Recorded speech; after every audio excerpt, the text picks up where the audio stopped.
오늘 낮에 저희들은 여호수아서 아주 중요한 주제 하나를 다루었습니다.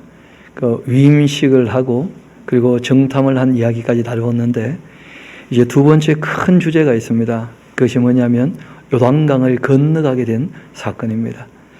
마치 출애굽할 때 그 이집트에서 홍해를 건너고 광야로 나왔던 것처럼, 이제 이 광야 생활을 다 마치고 요단강을 건너 그 가나안 땅으로 들어갈 때 또 한 번의 큰 표적이 있게 됩니다. 그래서 이 요단강 도하 사건은 신앙에 있어서도 굉장히 중요한 분기점이 되는 그런 사건이죠. 그리고 그 이후에 뭐 잘 아시는 것처럼 전투가 있었고 땅을 다 분배하게 되어지고, 그리고 난 다음에 여호수아가 유언하는 것으로 그 이야기가 흘러가기 때문에 여호수아서 내용 자체는 그렇게 복잡하거나 어렵지 않다 하는 말씀을 드렸습니다. 우리 아침에 이어서 우리 3장 1절부터 같이 보도록 하시겠습니다. 또 여호수아가 아침에 일찍이 일어나서 그와 모든 이스라엘 자손들과 더불어 시딤에서 드디어 떠나, 시딤이라는 말은 여러분 시딤 나무란 말도 들어보셨을 겁니다. 시딤 골짜기. 그 성경을 많이 읽어보신 분들은 그런 말이 입에 붙어 있을 거예요. 시딤 나무, 시딤 골짜기. 시딤이란 말이 굳이 우리말로 번역하면 아카시아입니다. 아카시아.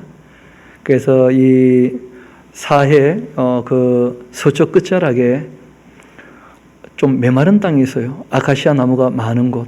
그래서 그 지명도 그냥 아카시아인 거예요. 시딤. 그렇게 되어 있는 것이죠. 그래서 이 시딤 골짜기라 그렇게 부르기도 하는데, 거기에서 이제 떠나서 요단강에 이제 이르게 됩니다. 그리고 강을 건너기 전에 거기서 유숙을 하죠. 사흘쯤 지나자 관리들이 진중으로 두루 다니며 백성들에게 명령합니다. 이르되 너희는 레위 사람 제사장들이 너희 하나님 여호와의 언약궤 매는 것을 보거든 너희가 있는 곳을 떠나 그 뒤를 따르라.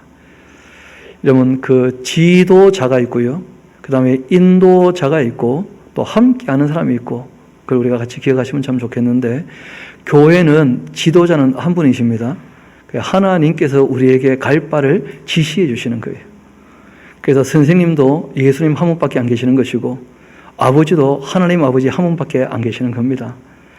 그리고 이제 우리가 그 예수님의 지시, 아버지 하나님의 그 지시를 바르게 알아들은 사람들이 인도해 주는 것이죠. 지시한 곳으로 함께 이제 갈 때 인도자가 있는 거예요. 인도자가 있으면 함께 가는 것은 그리 어렵지 않죠. 그렇죠? 그래서 같이 우리가 그 방향을 알고 난 다음에는 그 인도자를 따라가면 되는 것이니까, 그래서 성경이 오늘 우리에게 그런 것을 보여주십니다. 먼저 그 언약궤 매는 것을 보게 되면 그 언약궤가 항상 제일 앞에 가거든요. 그 말씀이. 그 말씀을 따라갈 때는 인도자와 함께 따라가면 되는 것이니까 너희가 있는 곳을 떠나 그 뒤를 따르라. 그러나 너희와 그 사이 거리가 2000규빗쯤 되게 하라. 법궤가 먼저 가고 사람들이 워낙 많지 않습니까? 그렇죠? 한 200만쯤 되니까 한 1km 뒤에 이제 따라가게 됩니다.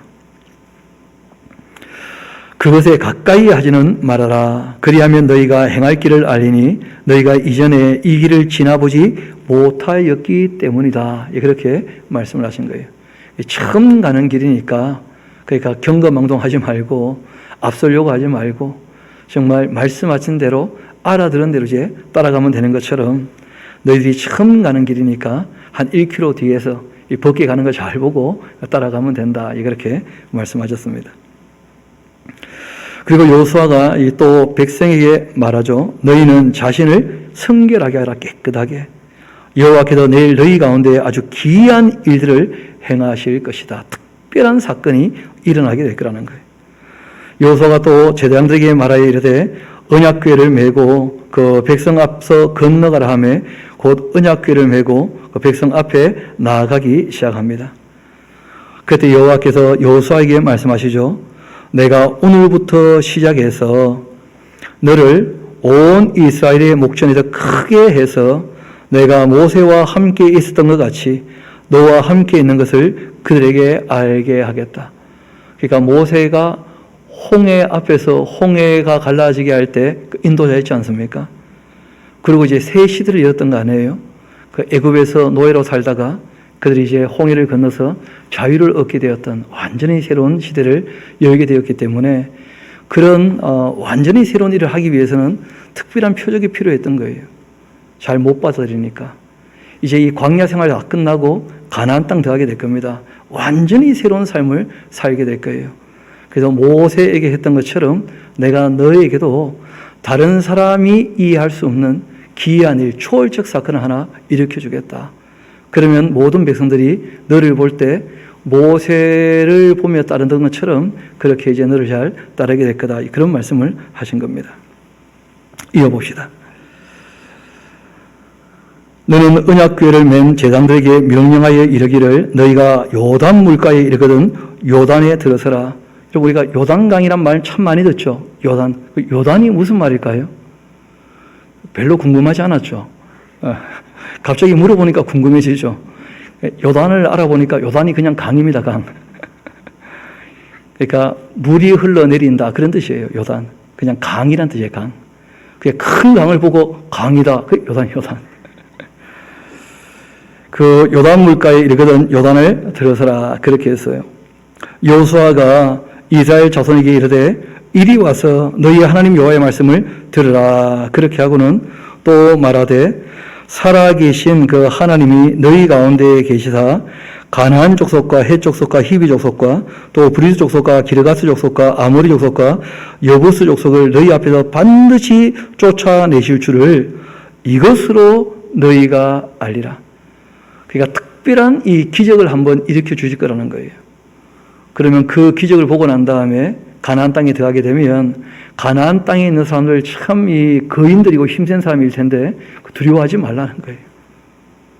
왜냐하면 하나님께서 초월적인 능력으로 어떻게 하실 거라는 거예요? 도와주실 거라는 거예요. 여러분 그런데 이런 초월적인 표적이라고 하는 것이 지금도 똑같으냐? 전혀 그렇지 않습니다. 예수님께서 말씀하실 때 내가 요나가 너희들에게 보여줬던 표적처럼 사흘 동안 무덤에 있다가 내가 부활하는 것을 보면 더 이상 무슨 표적이 필요하겠느냐. 부활까지 우리가 믿어진다면 그게 더 이상 무슨 표적을 보고 우리가 신앙생활하는 게 아니라는 거예요. 그래서 이 계시가 완성되기 전까지는 이런저런 표적들이 꽤 있었다는 거예요. 워낙 사람들이 신앙이 안 드니까. 그래서 이런 표적을 한번 보여주기로 하시는 거예요. 그리고 그런 표적을 보면서 확실히 믿음이 생긴 모양입니다. 그렇죠? 그래서 이번에는 가나안 땅 사람들 바뀐 게 없잖아요. 여전히 힘이 센 사람들이고 덩치가 큰 사람들인데 근데 전혀 그들을 두려워하지 않고 그 강을 건너게 되어집니다. 이어봅시다. 이것으로 너희가 알게 될 것이다. 요단강을 건널 때 마른 땅으로 건너게 될 거다 말씀하시는 것이 확실히 눈앞에 보여지면 그런 얘기죠. 봐라 온 땅에 그 주의 언약궤가 너희 앞에 요단을 건너가는데 온 땅의 주 하는데 좀 추천하셔야겠죠. 그렇죠? 그러니까 단지 요단강을 건넌 것은 이스라엘 백성만을 위한 사건이 아니었다는 거예요. 하나님 이외에는 할 수 없는 초월적 사건이라는 거예요. 그런데 이 하나님을 지금은 누구밖에 모르고 있습니까? 이 당시에는 이스라엘 백성만. 그래서 제사장 나라로 부르셔가지고 하나님의 일을 하시고자 하시는 그 하나님의 일망들이 이 말씀 곳곳에 좀 묻어납니다. 보면 온 땅의 주 그분의 그 언약궤가 너희 앞에도 요단을 건너가나니 이제 이스라엘 지파 중에서 각 지파에 한 사람씩 12명을 택해라. 온 땅의 주인이 되시는 여호와의 그 궤를 맨 제사장들의 발바닥이 요단물을 밟고 멈추게 되면 요단물 곧 위에서부터 흘러내리던 물이 끊어지게 될 것이고 한 곳에는 쌓여 설 것이다. 너무 당연하죠. 이런 물이 이렇게 흘러내려오는데 거기에 댐처럼 딱 막아버리면 위에는 물이 어떻게 되겠습니까? 계속 쌓이게 될 것이고 밑에 거는요 물이 흘러내려가 버리니까 그러면 이 땅이 이제 무슨 땅이 됩니까? 마른 땅이 되는 거죠. 아주 특별한 사건이었어요. 백성이 요단을 건너려고 이제 자기들의 장막을 떠날 때 제사장들은 언약궤를 메었고 백성 앞에서 나아갑니다. 요단이 곡식 거두는 시기에 항상 언덕에 그 물이 넘쳤다는 거예요. 잘 아시는 것처럼 이 이스라엘 땅은 우기와 금기가 완전히 분리되어 있거든요.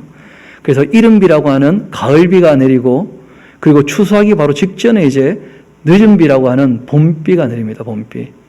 이때가 이제 6월절 어간이니까 곡식의 막 낫을 데일 수 있는 그런 시기거든요. 그러니까 아주 우기 때입니다. 그러니까 굉장히 물이 많아요. 여러분, 이스라엘 백성들은 그 우기 때는 요단강이 진짜 강이 됩니다. 그래서 이 물 깊이가 그 깊은 곳은 10m가 훨씬 넘는 정도로 그렇게 물이 범람을 해요.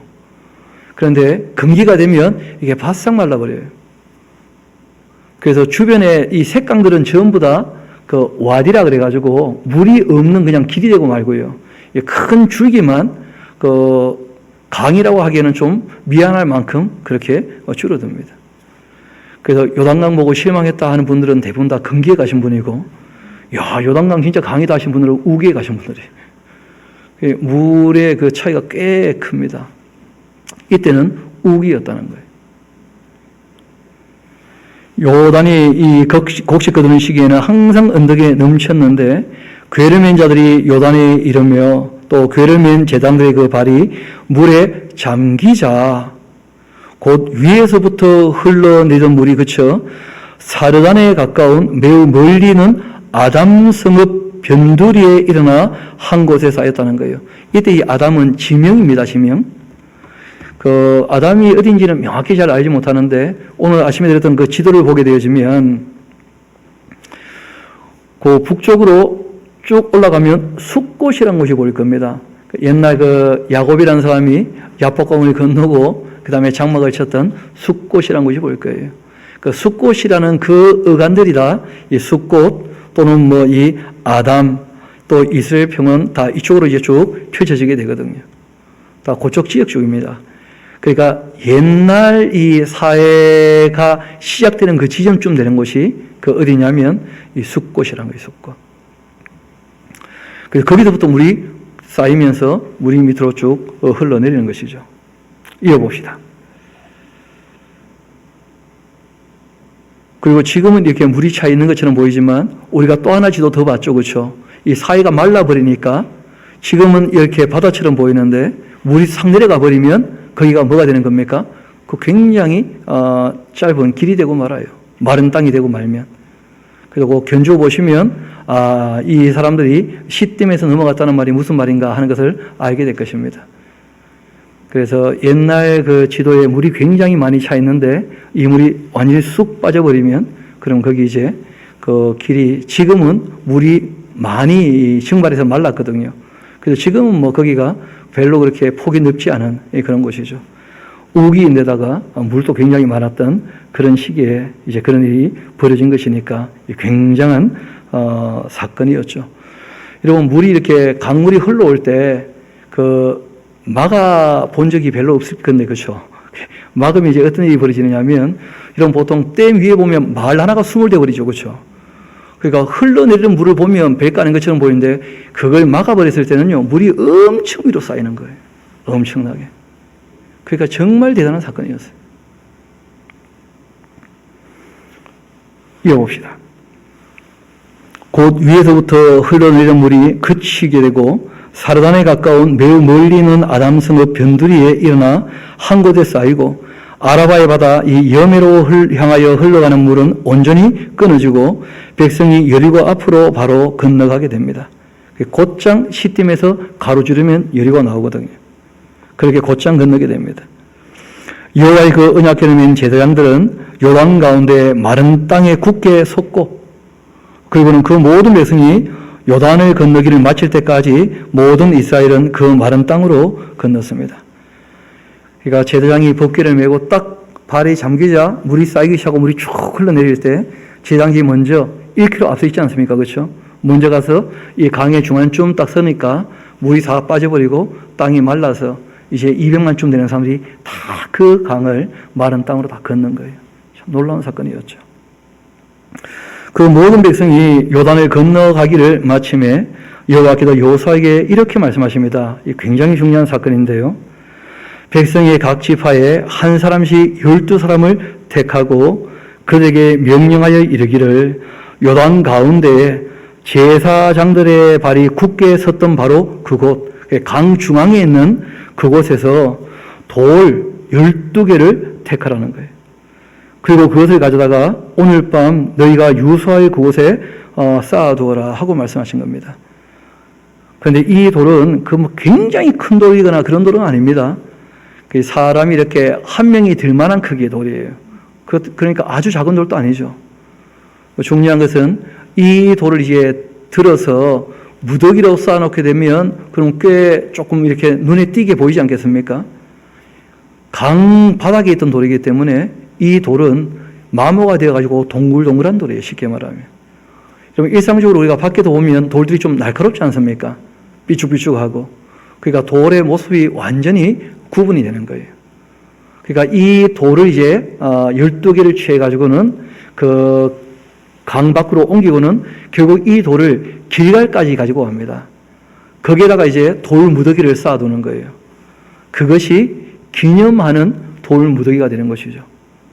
그럼 그때부터 이제 아이들이 놀다가 그 강에 있어야 될 돌이 영 엉뚱한데 이렇게 쌓여 있으면 그 애들은 또 그 돌이 좀 크니까 뭐 치우거나 감히 그러지 못하지 않겠습니까? 그러면 그걸 가지고 이제 물어본다는 거예요. 어른들한테. 저 돌은 왜 저렇게 무더기로 쌓여 있는지. 그럼 이제 어른들이 역사를 어떻게 하는 거예요? 가르친다는 거예요. 여러분, 하나님께서 우리 사람의 기억이라는 것을 망각의 은사를 주셔가지고 잘 까먹게 하셨거든요. 그러니까 까먹는 것은 우리 탓이 아닙니다. 지으신 이가 그렇게 지으신 거예요. 그러니까 우리가 잊어버릴 걸 잊어버리지 않으면 안 되기 때문에 우리가 송구하지만 송구하지 않습니까? 옛날 거 다 우리가 잊어버릴 거 잊어버리자는 거 아니겠어요? 그리고 이제 새로운 것을 받아들여야 되는 것이니까. 사람에게 용량이 있기 때문에 다 쌓아둘 수도 없는 것이고 또 괴로웠던 것만 기억나면 그 인생 어떻게 살겠습니까? 근데 문제는 사람들이 안 까먹을 것도 같이 까먹으니까 이제 문제가 되는 거예요. 그래서 하나님께서 절대 까먹지 말아야 될 것들은 꼭 기억하도록 기념하게 하셨다는, 기념하게. 아주 중요한 기념이 뭐냐면 창세기에 나오는 기념이죠. 하나님이 6일이라고 하루 쉬신 것처럼 너희도 어떻게 하라는 거예요? 6일이라고 하루 쉬라는 거예요. 그래서 안식일이라고 하는 것, 지금 이제 우리가 모든 날은 다 하나님의 것이라는 것을 알게 되었기 때문에 이제는 우리가 안식 후 첫날 주일 함께 나와서 예배하는데 우리가 6일이라고 하루 쉴 때 우리가 바로 하나님의 창조 사역을 기념하는 거예요. 하나님이 창조주가 되신다.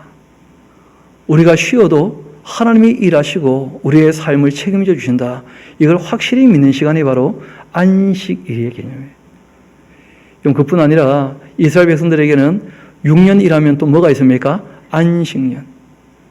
그러니까 이 안식이라고 하는 것 자체가, 인간에게 주어진 안식이 하나님을 기억하는 시간이에요. 그래서 안식년을 얘기하실 때도 6년 동안 일하고 6년째는 내가 3년치 양식을 부어줄 테니까, 그러니까 안식년이 되면 하나님과 사귀자는 거예요. 그런데 참 그 시간들이 그렇게 하나님 원하시는 대로 잘 흘러가지 않아서 문제가 되었던 것이지, 인간들이 정말 제대로만 기념했다면 많이 달라졌을 겁니다. 우리 선조들이 제대로 안 했다고 우리도 안 할 것이냐? 그럴 필요는 없죠. 그렇죠? 우리는 늘 정말 6일 일하고 하루 쉬면서 늘 하나님을 기억할 수 있게 되기를 소망합니다. 그래서 우리가 특별히 이 시간, 예배하는 시간들을 정한 거예요. 뭐라도 좀 이렇게 붙들어 맬 수 있는 약속이 있으면 늘 좀 기념하지 않겠는가? 그렇게 이제 이 제도가 만들어진 거죠. 기억하기 위해서. 그리고 또 잘 아시는 것처럼 하나님께서 아브라함을 불렀을 때 할례를 행하게 하시죠. 그렇죠? 할례 없을 때 부르셨지만 할례라고 하는 그 표를 가지고 하나님께 속했다는 것을 어떻게 하라는 거예요? 이스라엘 백성들에게 기억나게 하라는 거예요. 기억나게. 이제 우리는 세례식을 할 때 거기에 대한 기억을 하게 되는 것이죠. 그래서 예수님께서 특별히 하나님께 너희가 속했다는 것을 기억하는 특별한 날, 세례식을 하는 날이 있다는 거예요. 그래서 이 세례와 그리고 성찬식이죠. 그렇죠? 예수님께서 우리 위하여 살과 피를 다 내어주셨다. 이것을 꼭 기념해다오 하고 예수님께서 부탁하신 거예요. 예수님께서 정하신 두 가지의 그 예전이 있습니다. 그게 바로 세례식과 성찬식이에요. 그 일들을 통해서 늘 주님을 어떻게 하자는 거예요? 기억하자는 거예요. 우리를 불러주셔서 하나님과 하나 되게 하셨고, 그리고 그 일을 위하여 그분께서 희생하셨다. 그 은혜와 사랑을 늘 기억하자 하는 것이 이 세례와 성찬의 개념이거든요. 그래서 예수님께서 부탁하셨죠. 너희가 이것을 행할 때마다 나를 어떻게 하라고요? 기념하라 하시면서 6월절 마지막 만찬 때 그런 부탁을 하신 거예요. 그뿐 아니라 이스라엘 백성들이 애굽에 있다가 나왔을 때 6월절이라는 것을 만들지 않습니까? 그렇죠? 6월절에 대해서도 말씀하실 때 출애굽기 12장 13장을 쭉 보게 되면 딴 얘기를 하시는 게 아니죠. 자녀들이 물어보게 되면 반드시 어떻게 하라는 거예요? 이 역사를 가르치라는 거예요. 그리고 오순절도 마찬가지죠. 또七절도 다 마찬가지인데 특별한 절기를 맞이하면서 잔치함의 양식을 나누어 먹게 될 때 반드시 기념하면서 기억을 하라는 거예요. 하나님 하신 일을. 그래서 우리가 기념비 또는 이제 기념할 수 있는 어떤 상징물이 있다는 것은 참 의미가 있습니다. 그런 면에서 이제 이 보통 예배당에는 다 뭐가 있습니까? 그 십자가가 일부러 해놓는 이유가 있는 거예요. 뭐 십자가 우상이다 뭐 그런 사람도 있는데 그 십자가 우상이겠습니까? 십자가는 십자가지 그냥. 야, 예수님 하신 일을 꼭 기억하면 좋겠다 해서 그 교회들 십자가를 참 많이 이렇게 달아놓고 있죠. 우리 교회는 조금 유난하죠. 뭐 없어도 당연히 우리는 기념하니까. 있어도 그만이고 없어도 그만인데 기념한다는 것은 그런 것이라는 거예요. 뭔가를 상징물을 보면 생각이 나는 것이죠. 근데 요즘에는 또 의미가 많이 바뀌는 것 같아요. 원래 사형 형태였던 십자가가 예수님 때문에 참 영광스럽게 되는데 요즘에는 또다시 무덤의 상징이 돼가지고 모든 무덤마다 십자가가 있고 서울 상공에서 사진을 찍으니까 빨간 십자가가 마치 공동묘지처럼 보인다. 뭐 이런 얘기 하더라고 보니까. 원래 우리를 위해서 희생하신 그 상징이었는데 그 교회가 제대로 역할을 못하니까 오히려 십자가를 욕보이고 있는 거 아닌가 이런 생각도 하게 됩니다. 여하튼 우리 다시 본문으로 돌아가서 하나님께서 꼭 원하시는 게 있다는 거예요. 기억하는 거, 기억. 하나님 하신 일을 이어봅시다. 3절 그들에게 명령하여 이르기를 요단 가운데 제단된 그 발이 굳게 선 그곳에 있는 돌 12개를 택하여 그것을 가져다가 오늘 밤 너희가 유서할 그곳에 두게 해라. 이건 이제 들고 갈 겁니다. 길갈까지. 여호수아가 이스라엘 자손 중에서 각 지파에게 한 사람씩 준비한 그 12사람을 불러서 그들에게 말합니다. 요단 가운데로 들어가 너희 하나님 여호와의 그 궤 앞으로 가서 이스라엘 자손들의 지파 수대로 각기 돌 한 개씩을 가져다가 어깨에 메어라. 그러니까 한 성인 남자가 이제 어깨에 멜 만한 돌 크기니까 뭐 그렇게 큰 것은 아니거든요. 뭐 수백 킬로 되고 이런 게 아니라는 거예요. 아주 무거워봤자 한 35킬로, 뭐 한 달란트쯤 되겠죠, 그렇죠? 50킬로만 돼도 참 힘겨울 겁니다. 예, 그쯤 되는. 그러니까 하나님께서 어떤 것을 기념하기를 원하시지만 무슨 사치나 화려한 것을 원하시는 것은 또 아니에요. 어떻게 보면 정말 기념할 만큼 딱 보면 알만한 정도면 충분한 것이죠. 그리고 말씀하십니다. 이것이 너희 중에 표징이 될 것이다. 후일에 너희의 자손들이 물어볼 텐데 이 돌들이 대체 무슨 뜻인지. 그러면 그들에게 말해줘라. 요단물이 여호와의 언약궤 앞에서 끊어진 적이 있었다고. 그렇기 때문에 강 바닥에 있는 돌이 지금 여기에 나와 있는 것이라고. 곧 언약궤가 요단을 건널 때 요단물이 끊어졌으므로 이 돌들이 이스라엘 자손들에게 영원한 기념이 될 것이라. 그렇게 꼭 얘기를 해줘라. 이스라엘 자손들이 여호수아가 명령한 대로 행하되 여호와께서 여호수아에게 이르신 대로 이스라엘 자손들의 그 지파의 수를 따라서 요단 가운데에서 돌 12개를 택하여 자기들이 그 유수갈 곳으로 가져다가 거기 두었고, 그리고 또 그러니까 여러분 돌 12개를 두 군데 쌓아둔 겁니다.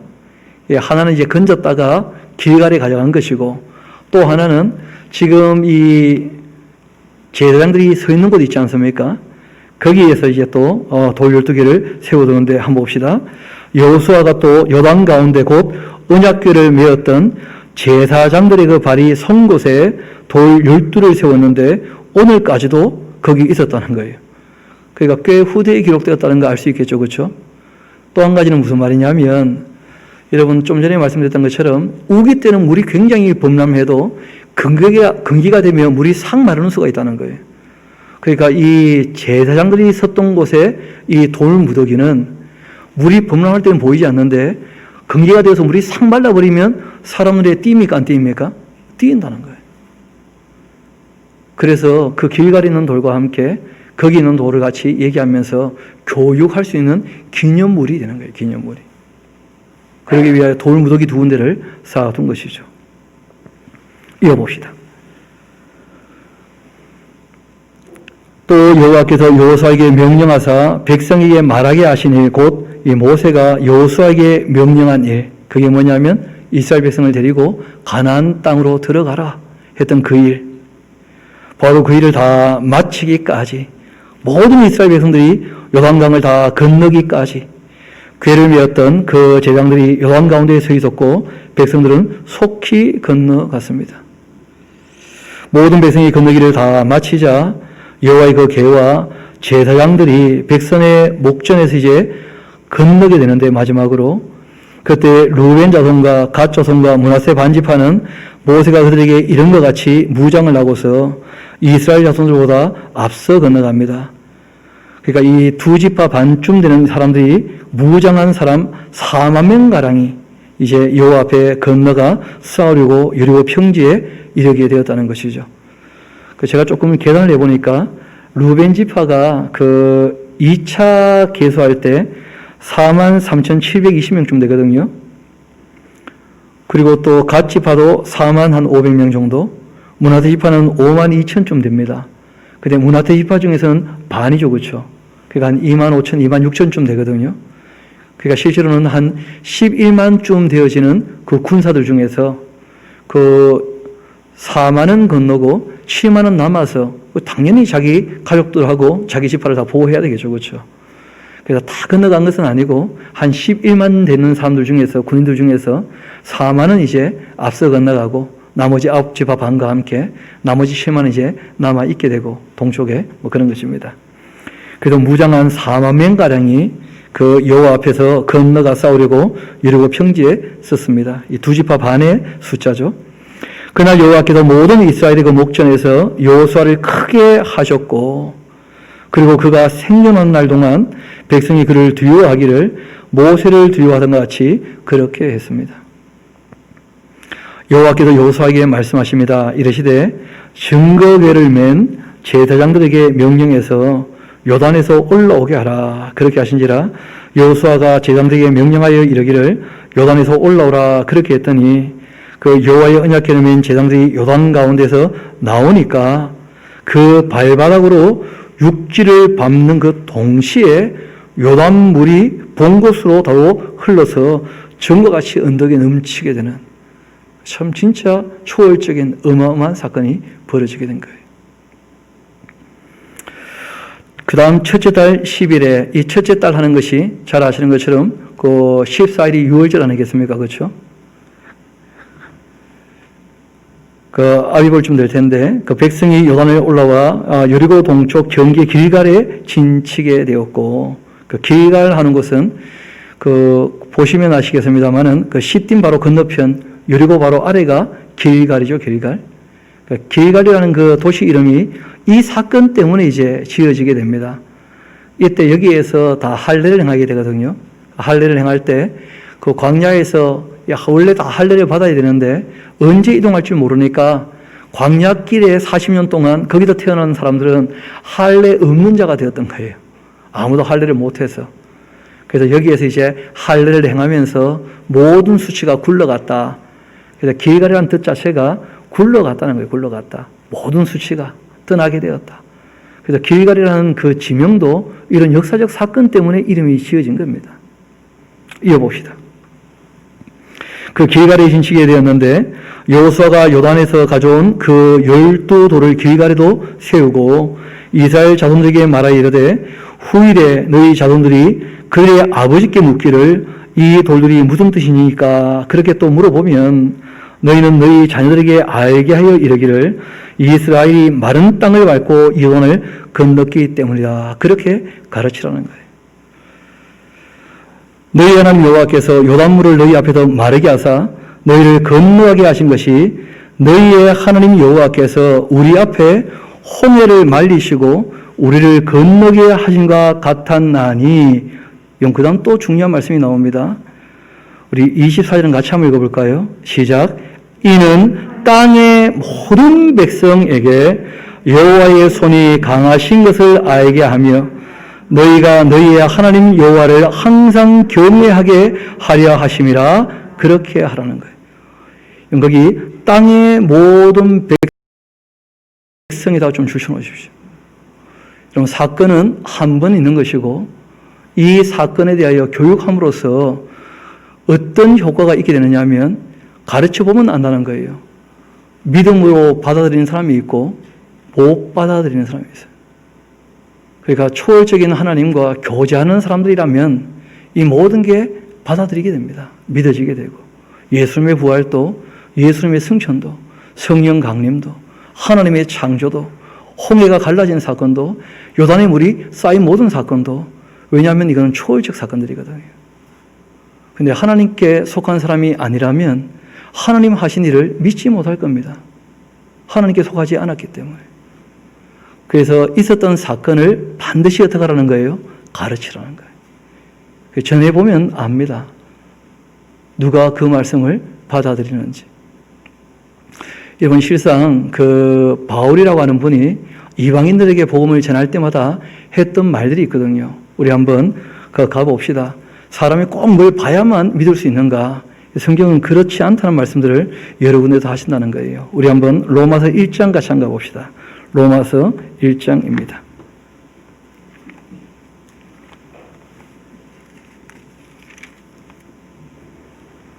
그 18절부터 제가 한번 읽어드리겠습니다. 하나님께서 내버리시는 사람이 있는데 그 누구냐 하는 것이죠. 하나님의 그 진노가 불의로 진리를 막는 그 사람들의 모든 경건하지 않음과 불의에 대하여 하늘로부터 나타나나니 이는 하나님을 알만한 것이 그들 속에 다 있기 때문이라는 거예요. 하나님께서 이를 그들에게 보이셨느니라. 창세로부터 그 보이지 아니하는 것들 곧 그 영원하신 능력과 신성이 그가 만드신 만물에 분명히 모여 알려져 있는데 그러므로 그들이 하나님이 없다 그런 핑계하지 못할 거라는 거예요.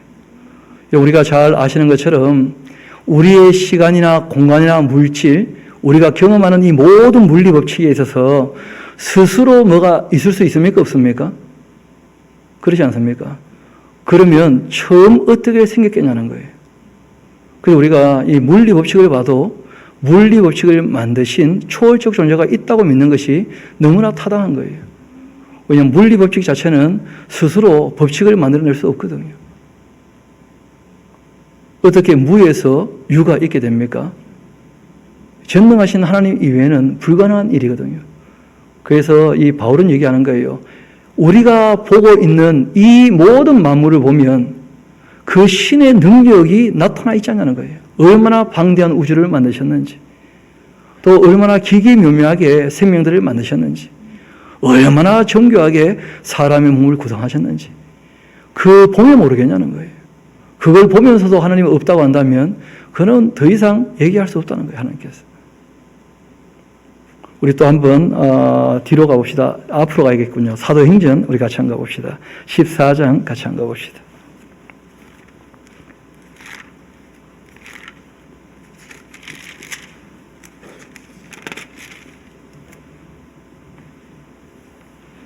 (16절부터) 한번 읽어드리겠습니다. 하나님께서 지나간 세대에는 모든 민족으로 자기들의 길들을 가게 방임하셨지만 그러나 자기를 증언하지 아니하신 것이 아니다. 곧 여러분에게 하늘로부터 비를 내리시고 결시기를 주시는 선한 일을 늘 하셨는데 음식과 기쁨으로 여러분의 마음을 만족해 하셨지 않는가. 그러니까 너희들이 그렇게 하나님께서 베푸신 것을 얻어먹고 살면서 왜 내가 누구를 조금 낫게 했다고 특별한 사건을 봤다고 나를 신처럼 믿으려고 하냐. 바울이 지금 말리고 있는 거 아니겠습니까? 루스드라에서 지시에 부유한 사람을 일으키니까 막 제우스하고 헤르메스하고 우리한테 왔다 해가지고 근데 그걸 말리면서 바울이 이 설교를 한 거예요. 너희들이 평생 먹고 사는 것 대체 누가 주신 것이겠냐는, 누가. 어떻게 스스로 자연히 먹고 살게 되냐는 거예요. 그게 말이 되겠냐는 거예요. 조금만 더 생각해 보면 창조주를 부인하지 못할 텐데. 왜냐하면 우리가 현실 세계를 살기 때문에 현실은 스스로 존재할 수 없다는 거예요. 반드시 초월적 사건이 있어야지만 이 땅의 현실이 생겨나는 것이니까. 그렇게 말씀하신 것이죠. 또 우리 한 곳 더 가봅시다. 사도행전 17장쯤 될 것 같습니다. 같이 한번 가봅시다.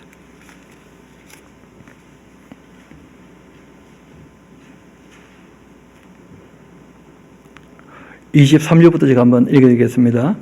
내가 두루다니며 너희가 위하는 것들을 보다가 알지 못하는 신에게라 그렇게 새긴 단도 내가 봤는데 그런즉 너희가 알지 못하고 위하는 것을 내가 너희에게 알게 하겠다. 우주와 그 가운데 있는 만물을 지으신 하나님께서 천지의 주제가 되시니까 손으로 지은 전에 계시지 아니하시고 또 무엇이 부정한 것처럼 사람의 손으로 섬김을 받으시는 것이 아니니 이는 만민에게 생명과 호흡과 만물을 친히 주시는 이시다. 인류의 모든 족속을 한 혈통으로 만드사 온 땅에 살게 하시고 그들의 그 연대를 정하시며 거주의 경계를 한정하셨으니 이는 사람으로 혹 하나님을 더듬어 찾아 발견하게 하려고 하심이로되 그는 우리 각 사람에게서 멀리 계시지 않으신 분이시다. 우리 28절은 같이 한번 읽어봅시다. 하나님 어떤 분이신가? 시작. 우리가 그를 힘입어 살며 기동하며 존재하느니라. 너희 시인 중 어떤 사람들의 말같이 우리가 그의 소생이라. 그렇게 했다는 거예요. 그러니까 내가 있다는 걸 보면 누가 계신 거예요? 내 부모님이 계신 것이고 더 거슬러 올라가면요. 최초의 사람이 있을 텐데 어떻게 이게 된 거냐 도대체 어떻게? 누구는 돌 부스러기가 시간이 오래 지나가지고 결국 인간이 됐다는데 그걸 어떻게 믿는 사람이 있는지 모르겠어요. 그 똑똑한 과학자라고 하는 사람들이. 우리가 경험하는 모든 물리적 이 세계는 초월적 사건 없이는 불가능합니다. 무에서는 유가 생길 수 없기 때문에 그러한 것이죠. 그래서 저희들이 창세기를 제일 처음 다룰 때 이 주제를 조금 심도 있게 다뤘던 거 기억하실 겁니다.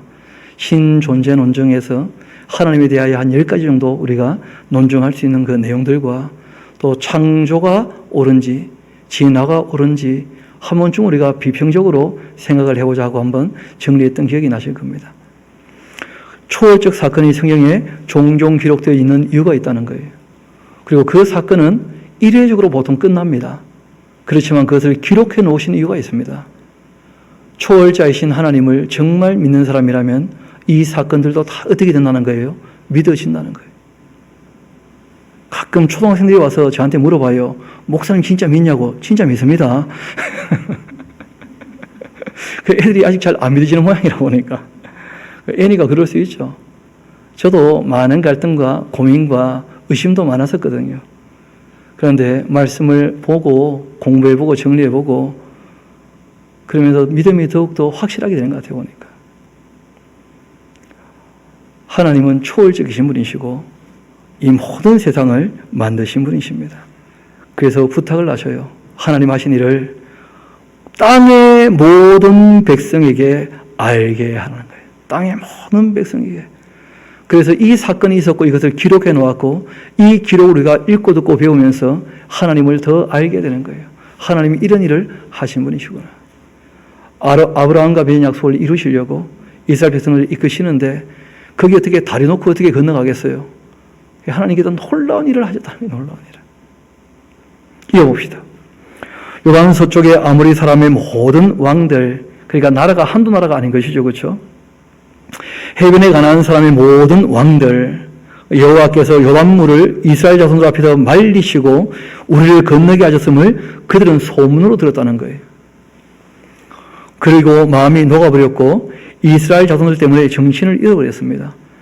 그러니까 직접 목격은 못했지만 이스라엘 백성들이 다 건너와 있는 거 보니까 안 믿을 수 없는 거 아니겠어요? 또 그렇잖아요. 여러분 꼭 봐야만 믿는 게 아니거든요. 어떤 일이 이어져 있는지를 보면 얼마든지 믿을 수 있는 거예요. 우리가 유추할 수 있으니까. 그때 이 여호와께서 여호수아에게 말씀하십니다. 너는 부싯돌로 칼을 만들어라. 제가 이런 분 저런 분 얘기를 좀 듣다 보니까 조금 웃기는 얘기가 하나 있어서 이런 부싯돌은 탁 치면 뭐가 튀죠? 불꽃이. 여러분 누가복음을 보면 예수님께서 내가 세상에 뭘 던지러 왔다 그러셔요? 불을 던지러 왔다고. 또 이 부싯돌을 탁 치는 순간 불이 번쩍하지만 또 이게 날카로워지니까 뭐가 되는 거예요? 칼. 그래서 예수님께서 내가 검을 주러 왔다 이런 말씀을 하셨다는 거예요. 그러니까 부싯돌이 곧 예수님이라는 거예요. 그게 무슨 말인지 도무지 모르겠어요. 근데 다들 아멘 하면서 막 은혜 된다고 또 앉아 있는 거 보니까 이걸 어떻게 해야 될 것이가 대체. 뭘 하나 더 알았대, 성경을. 게다가 이 번역을 보니까 번역이 잘못됐습니다. 이 추르라고 하는 말은 부싯돌 아니고요. 그냥 돌입니다, 돌. 단단한 돌. 그게 불 나오는 돌이 아닌데 그래. 번역을 부싯돌로 하는 바람에. 그러니까 너무 말씀을 보는데 원래 얘기하고자 하는 내용을 벗어나서 엉뚱한 곳에 가서 은혜를 받는 거예요. 무조건 그냥 예수님께 갖다 붙이려고 말을 지어내는 일들이 너무 많거든요. 아침에도 말씀드렸듯이 붉은 줄이 왜 또 갑자기 보혈이 됩니까, 그게? 이상하게 성경을 보는 사람도 있다는 거예요. 말씀을 우리가 볼 때는 하나님 어떤 분이신지와 함께 그분이 무엇을 하셨는지, 그리고 무엇을 하고 계시는지, 또 앞으로 무엇을 하실지, 그리고 우리에게 무엇 하기를 원하시고 무엇 하기를 원치 않으시는지, 우리가 하나님의 입장에서 하나님의 의도를 파악하면서 말씀을 읽어나가야지, 그러지 않으면 오해가 많아진다는 거예요. 다시 본문으로 돌아옵시다. 그때 여호와께서 여호수아에게 말씀하시죠. 너는 부싯돌로 칼을 만들어 이스라엘 자손들에게 다시 할례를 행하라. 다시 그렇게 하시며 여호수아가 부싯돌로 칼을 만들어서 할례산에서 이스라엘 자손들에게 할례를 행하게 됩니다. 이 길갈에 있는 그 야트막한 언덕이 있죠. 그 할례산이 된 거죠. 여호수아가 할례를 시행한 까닭은 이것인데, 애굽에서 나온 모든 백성 중에 남자 곧 모든 군사는 애굽에서 나온 후 광야길에서 죽었는데 그 나온 백성은 다 할례를 받았으나 다만 애굽에서 나온 후 광야길에서 난 자는 할례를 받지 못했기 때문이었습니다. 제사장 나라로 부르심 받은 백성들인데, 아브라함의 후손들인데, 그런데 광야길에서 형편 때문에 다 할례를 행하지 못하고 있었다는 거예요. 이스라엘 자손들이 여호와의 그 음성을 청종하지 아니하므로 여호와께서 그들에게 대하여 맹세하시고는 그들의 조상들에게 맹세해서 우리에게 주리라고 하신 땅 곧 적과 꿀이 흐르는 땅을 그들이 보지 못하게 하리라 그렇게 하셨고, 애굽에서 나온 족속 곧 군사들이 다 멸절하기까지 40년 동안 광야에서 헤맸었다는 거예요. 그래서 애굽에서 나올 때 20살 이상 된 모든 사람은 다 어떻게 되었습니까? 다 죽었고 여호수아와 갈렙만 이제 들어가게 되는 것이죠. 그 나이 때는. 그리고 그들의 대를 있게 하사 끝내지 않으신 거죠. 하나님께서 여전히 할 일이 있으시니까. 그들의 그 대를 있게 하사 이 자손에게 여호수아가 할례를 행하였는데 길에서는 그들에게 할례를 행하지 못하였으므로 할례 없는 자가 되고 말았기 때문이었다. 또 그 모든 백성에게 할례하기를 마침에 백성이 진중 각 초소에 머물며 낫기를 기다릴 때 그 여호와께서 여호수아에게 이르시되 내가 오늘 애굽의 수치를 너희에게서 떠나게 했다 그렇게 했고, 그래서 그곳 이름을 오늘까지도 길갈이라 그렇게 불렀다는 거예요. 여러분, 이런 걸 보면 이스라엘 백성들이 믿음이 확실히 생겼던 모양이에요. 잘 아시는 것처럼 이때는 무슨 마취를 하는 그런 시대가 아니잖아요, 그렇죠? 그러니까 이 돌을 탁 깨뜨려서 날카롭게 만들어가지고 그 사람의 표피를 이렇게 잘라내고, 문제는 자르는 것은 되는데요, 꿰매지를 못하거든요. 여러분, 상처가 갈라졌는데 꿰매지 못하면 그 굉장히 피도 많이 나고 스스로 암으로 붙으려면 시간도 오래 걸리거든요. 문제는 남자들이 전부 그렇게 할례를 행하고 싸울 만한 입장이 못 돼 있을 때, 그때 밖에서 자기들이 치러 오면 어떻게 되는 거예요? 다 죽는 거죠. 여러분, 혹시 기억나실지 모르겠는데 야곱의 그 딸이 강간당하게 되었을 때 그 시몬하고 이제 레위가 세계선 사람들이 할례해서 아파할 때 어떻게 합니까? 그러니까 두 사람이 가서 한 성을 진멸시킬 정도로 남자들이 아파서 거동을 못하는 거예요. 그 당시에는 그랬었거든요. 그러니까 참 제가 생각해도 끔찍해요. 마취도 안 돼, 꿰매지도 않아. 대체 어떻게 했는지 모르겠어요. 그런데 이스라엘 백성들이 정말 하나님을 그대로 믿고 그 모든 위험을 다 감수한 거예요. 그리고 하나님께서 정말 지켜주신 것이죠. 그런 일들을 이분들이 또 경험하게 된 거예요. 이어봅시다. 또 그 모든 백성에게 할례하기를 마침에 백성이 진중각초소에 머물며 낳기를 기다릴 때 9절입니다. 여호와께도 여호수아에게 이르시되 내가 오늘 애굽의 수치를 너에게서 떠나가게 했다. 그래서 길갈이라 했죠. 또 이스라엘 자손들이 길갈에 진치고 그달 14일 저녁 여리고 그 평지에서 유월절을 지키게 된 것입니다. 그러니까 BC 1405년에 유월절을 지킨 것이죠. 그리고 유월절 다음 날이었습니다. 그 땅 소산들을 먹었는데 그날의 무교병과 볶은 곡식도 먹게 되었다는 거예요.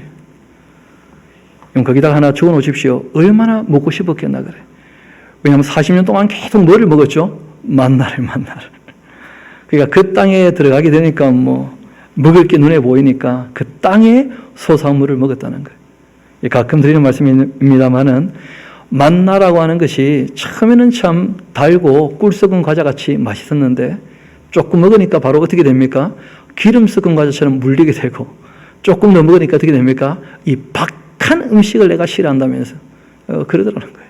보니까 실제로는 하늘에서 내려오는 그 양식보다 땅에서 나는 양식이요 흙으로 만들어진 우리에게는 훨씬 맛있고 훨씬 감사한 거예요. 실제로는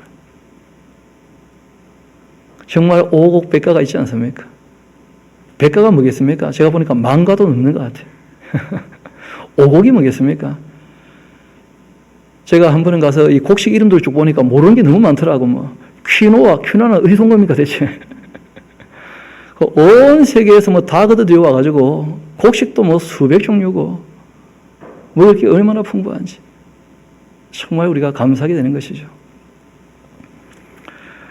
또 그 땅 소산물을 먹는 다음 날 만나가 그치게 되었습니다. 뭐 사명 다 감당했으니까 만나는 그치는 거죠. 뭐 더 이상 내릴 필요 없잖아요. 이스라엘 사람들이 다시는 만나를 얻지 못했고 그의 가나안 땅 소출을 먹게 되었습니다. 원래 여기에서 이제 한 달락이 끝나게 되는 것이고 그 다음 이제 그 전투로 이어지는 그 내용인데 전투 준비가 너무 중요해서 오늘 거기까지 잠깐 보고 다음에 다시 반복해서 보게 될 겁니다. 우리 한번 봅시다. 여호수아가 여리고 가까이 이르렀을 때 눈 들어보니까 한 사람이 칼을 빼어 손에 들고 마주 서 있었어요. 여호수아 입장에서는 깜짝 놀랐겠죠. 칼을 들고 마주 서 있으니까. 그 여호수아가 긴장을 하면서 한마디 합니다. 나아가면서 그에게 묻되 너는 우리를 위하느냐?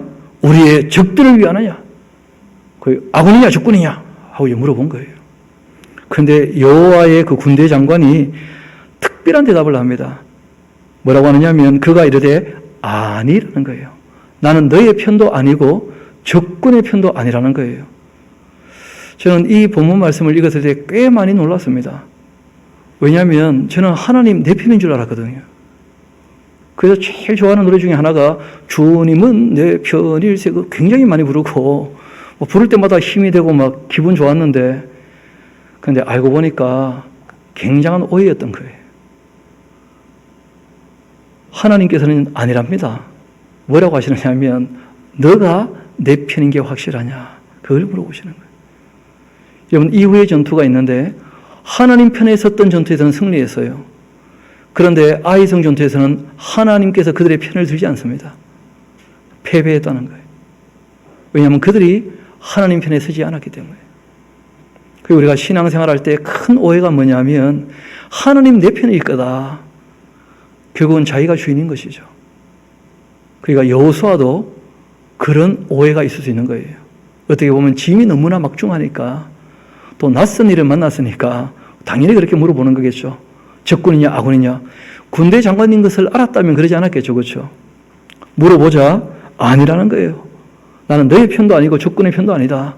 나는 하나님께로부터 온 군대 장관인데, 그러니까 말은 다 안 하셨지만 너는 누구 편이냐? 너는 정말 하나님의 일을 하고자 하는 사람이냐? 이걸 되물어본 것이죠, 어떻게 보면. 여호수아가 알아듣습니다. 내가 여호와의 군대 대장으로 지금 왔는데 하나님의 뜻을 나는 이에 따를 거니까 너도 주님의 뜻을 따를 것이뇨? 하고 물어본 거죠. 여호수아가 얼굴을 땅에 대고 엎드려 절했다는 거예요. 그 내용이 굉장히 간략하게 정리가 되어 있는 것이죠. 아니, 한마디 한다고 이렇게 믿어버리면 어떡합니까? 제가 봐도 참, 이거 쏘일 수도 있잖아요. 그렇죠? 머리를 너무 굴려서 문제라. 그 여호수아는 딱 알아본 거예요. 군대 장관이라고 할 때 딱 알아보고 그 앞에 엎드려 절을 합니다. 그런데 놀라운 것은 이때 여호와의 군대 대장이 누구였을까? 왜 제가 이런 말씀을 굳이 드리느냐 하면, 여러분, 그 천사들은 사도들이 그 앞에 엎드려 절하려고 할 때마다 절을 받아줍니까? 못하게 합니까? 못하게 해요. 나도 너와 함께 종된 존재니까 오직 하나님께만 어떻게 하라고요? 경배하라. 그러니까 여호와께서 파송하신 군대 대장이 누구시겠는가? 우리의 대장 예수님 아니겠는가? 그렇게 보시는 분들도 꽤 있습니다. 그 구약에도 그 성자가 당연히 계시죠. 이분은 그 절을 하는데 전혀 부담이 없으셔 보니까 절을 받으시죠. 여호와의 그 여호수아가 얼굴을 땅에 대고 엎드려 절하고 그에게 이르되 내 주여 종에게 무슨 말씀을 하려 하십니까? 했더니 여호와의 군대 대장이 여호수아에게 말합니다. 너희의 발에서 신을 벗어라. 너가 쏜 것은 어떻다는 거예요? 거룩한 것이다. 여러분, 이 이스라엘 백성들의 그 문화에서는 신을 벗는다는 말은 그 두 가지 의미가 있다 그럽니다. 하나는 뭐냐면 존경의 의미가 있어요. 존경의 의미. 우리 같으면 어른들 만나면 모자 씁니까? 모자 벗습니까? 어른 앞에 모자 쓰고 있으면 뭐라 그래요? 버릇 없는 놈. 아니, 모자를 쓰고 있는데 왜 버릇이 없는 거죠? 모자를 쓰고 있는데. 근데 뭐 그렇게 이제 문화가 있는 것이거든요. 예를 갖출 때 모자를 벗는 것처럼 그 신을 벗으라 하는 것이 존경의 의미일 수 있다는 거예요. 또 하나는 뭐냐면 신을 벗는다는 말은 더 이상 자기 뜻대로 하지 않겠다는 의미예요. 나는 당신의 종입니다 하는 표입니다. 그래서 하나님께서 모세를 부를 때에도 똑같은 말씀을 하셨죠. 너희의 발에서 뭘 벗으라고요? 신을 벗어라. 그러니까 여호수아가 이제 가나안 땅에서 수행하는 이 전쟁이라고 하는 것은 여호수아의 전쟁이 아닙니다. 누구의 전쟁이라는 거예요? 하나님의 전쟁이고 악을 도말하는 전쟁이기 때문에 하나님 편에 서 있는가, 그런 것이죠. 여러분, 알고 보면 여호수아만 싸우고 있는 것이 아닙니다. 우리도 이 악한 세상에서 죄와 끊임없이 뭐하고 있는 겁니까? 싸우고 있거든요. 죄와 싸워서 이길 수 있는 유일한 방법이 있다는 거예요. 하나님 편에 서 있는가. 그럼 자기가 자기 주인이 되어 있으면 그 싸움에서 승리할 수 없다는 거예요. 하나님 편에 설 때에만 우리가 이 악과의 싸움에서, 죄와의 싸움에서 이길 수 있는 줄로 믿습니다. 그래서 우리 주님께서 우리의 대장이 되신다 꼭 기억하시고, 성령께서 우리를 도우신다는 것 확실히 믿고, 우리가 정말 강하고 담대하게 낙심하지 말고, 선을 행하다가도 낙심하지 말고 끝까지 주님께서 원하시는 뜻을 따라 사는 저와 여러분 되기를 소망합니다. 우리 함께 기도하도록 하시겠습니다.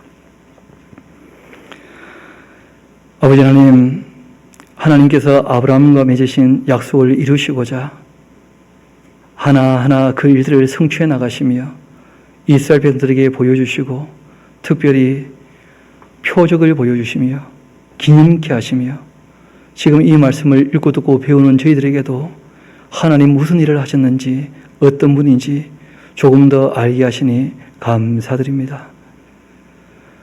여호수아가 맡은 바 본문을 감당하기 위하여 주님 앞에 신을 벗고 겸손히 섰던 것처럼, 주님의 종된 자세로 서 있었던 것처럼 저희들도 이 땅에서 주님의 뜻을 따라 살 때에 정말 겸손한 자세로 주님을 경외하며 우리 예수님께서 아버지 하나님 앞에 종으로 그렇게 살으셨던 것처럼 저희들도 내가 나의 주인 되지 않고 하나님을 주인으로 섬기며 종된 자세로 그렇게 살아가기를 소망합니다. 주님께서 저희들을 일깨워 주시고 또 끊임없이 도와주시며 무엇보다 이 말씀을 펼쳐 읽을 때마다 기억나게 하셔서 잊지 않도록 주님의 그 은혜와 그 사랑과 그 진리를 잊지 않도록 도와주옵소서. 모든 것을 주님께 의탁합니다. 또한 감사를 드리옵고 이 모든 말씀 저희를 사랑하시는 우리 구주 예수님 이름으로 기도합니다.